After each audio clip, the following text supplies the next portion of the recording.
তাই 20টা গ্রামের মানুষের খুব জনদুর্ভোগ। কোন সময় যে বাংলা পড়ে যায় আমরা ডর করি।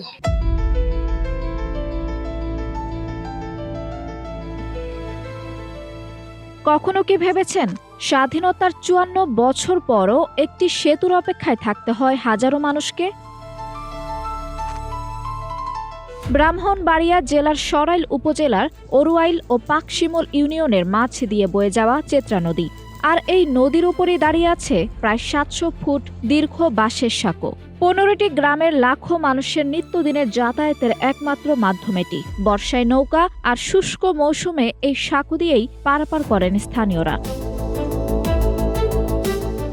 তাই 20টা গ্রামের মানুষের খুব জনদুর্ভোগ।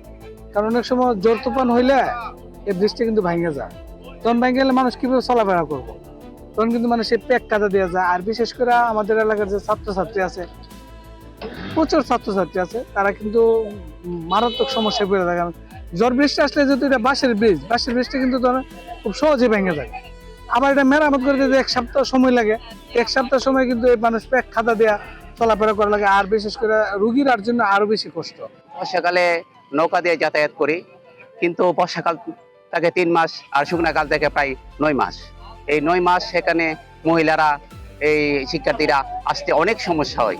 শিক্ষা, চিকিৎসা ও কৃষি পণ্য পরিবহনে চরম দুর্ভোগ পোহাতে হচ্ছে এলাকাবাসীকে। প্রায়ই ঘটছে দুর্ঘটনা। নদীর দক্ষিণ পাড়ে প্রাথমিক বিদ্যালয় ছাড়া নেই কোনো শিক্ষা প্রতিষ্ঠান। মাধ্যমিক স্কুল ও কলেজে যেতে শিক্ষার্থীদের প্রতিদিন পাড়ি দিতে হয় ঝুঁকিপূর্ণ এই সাঁকো। কোন সময় যে বাংলা পড়ে যায় আমরা ডর করি। আসলে দুর্ভোগ তো সব মিলে দুর্ভোগ, তবে ব্যবসায়ীরা দুর্ভোগ একটু বেশি। আমরা মালামাল আনতে গেলে অনেক সমস্যা হয়ে যায়। দেখা যায় কি বৃষ্টি বাদল আসলে বা বাড়ি কোনো কিছু আনতে চাইলে, বস্তা টস্তা এগুলি আনতে চাইলে অনেক সমস্যা হয়ে যায়। বাসের ব্রিজ আনা সম্ভবও না, ব্যয়বহুল খরচ আছে। আর যদি পাকা ব্রিজ হইতো তো আমরা অনেক সুবিধা হইতো। 1997 সালে স্থানীয় 2 উদ্যোগী ব্যক্তি প্রায় 2 লাখ টাকা ব্যয়ে প্রথম নির্মাণ করেন এই সাঁকো। বর্তমানে প্রতি বছর 4 থেকে 5 লাখ টাকা খরচ করে এটি পুনর্নির্মাণ করা হয়। প্রতিদিন প্রায় 2 থেকে 2.5 হাজার মানুষ সাঁকোটি ব্যবহার করেন। সাঁকোটি পারাপার করতে 5 টাকা করে টোল দিতে হয়।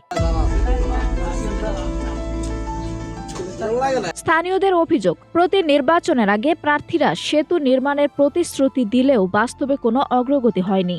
রমিন পারহানা উনি স্বতন্ত্র এমপি হিসাবে আমাদেরকে ওয়াদা দিয়ে গেছে যে আমি যদি ক্ষমতায় যেতে পারি তাইলে আপনাদের ব্রিজ হবে, আপনাদের রাস্তা হবে, আপনাদের এই যে মরা নদীটুকু সেটা আমার করে দেওয়ার সিদ্ধান্ত আমি নিয়েছি। সরাইল উপজেলা এলজিইডির প্রকৌশলী মোহাম্মদ আমিনুল ইসলাম মৃধা বলেন, আমরা এখনো ব্রিজের ব্যাপারে কোনো প্রকার আবেদন পাইনি, তবে জনগণের মৌখিক দাবি আছে।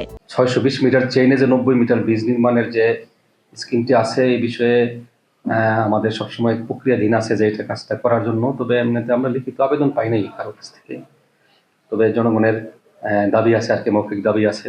রাস্তাটির 620 মিটার চেইনে যে ব্রিজটি প্রস্তাবিত আছে, বৃষ্টির প্রস্তাবিত দৈর্ঘ্য হচ্ছে 90 মিটার। আনুমানিক হয়তো 12 থেকে 15 কোটি টাকার মতো প্রয়োজন হতে পারে আর কি। তারপরও এটা আমাদের সয়েল টেস্ট রিপোর্ট এবং ফিজিবিলিটি স্টাডি করে জিনিসটা হয়তো বা বোঝা যাবে। প্রচুর রোডের কিছু খরচ থাকে, ইন্টারনাল কিছু রাস্তাঘাটের কিছু বিষয় থাকে না। আমরা এই বিষয়ে এখন পর্যন্ত কোনো বরাদ্দ পাইনি আর কি, অথবা ডিপিপিভুক্ত হয়নি কোনো প্রকল্পে। স্বাধীনতার 5 দশক পেরিয়েও একটি স্থায়ী সেতুর অপেক্ষায় সরাইলের 15 গ্রামের মানুষ। ঝুঁকিপূর্ণ বাঁশের সাঁকোই এখন তাদের একমাত্র ভরসা। দ্রুত সময়ের মধ্যে পাকা সেতু নির্মাণই তাদের প্রাণের দাবি। আঞ্জুম হক আরবি, নাগরিক প্রতিদিন।